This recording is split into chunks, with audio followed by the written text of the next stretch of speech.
Okay, naabot na gid akong ang akong gipang order nga mga earrings katabi tang inani, nag-order sa ginani balik. Tapos katong 3 pieces set na siya nga aritis food guys. Bagay kini siya sa mga piercing. Oh.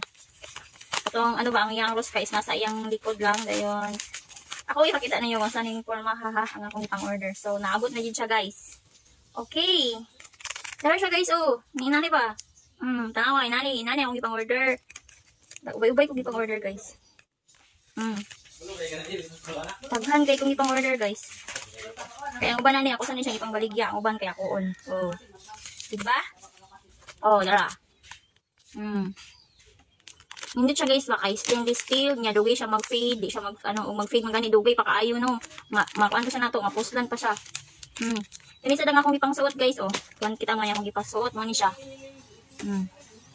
Hapit lang ni mag 2 weeks akong dalunggan pero wala pa gid siya ga-fade. So excited na kaya akong dalunggan guys, ilisdan siya oh. Kuha na siya ipuli-puli kani. Dili lagi po na ko ni siya nga shot gina-order guys kay legit siya nga mga nindot kayo ang ano ba.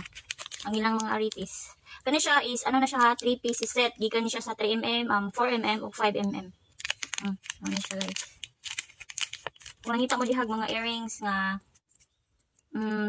para sa inyong piercing, daghan mo mga bangag sa inyong mga dalunggan. Kini siya guys nga mga aritis oh nindot siya. Nya kani akong gisuot. Nag-order ko balik dara oh. So ayan, excited na kayo akong dalunggan guys, suoto ni siya. Ako niya siya i-try lagi suot na. Yan na dapit. Oh. Hapit na siya mag 2 ka semana sa akong dalunggan. Kini newbie ni siya no, newbie ni siya bago ni siya abot. So ubay-ubay akong gipang order kay ni siya ipang pangbaligya ang uban diri sa mga guys. So ibutan na ako diya sa akong link guys sa basta ko namlitan yung kani inani. 3 pieces set na siya. 3mm, 4mm, 5mm. Nakaset na ni siya. Oh.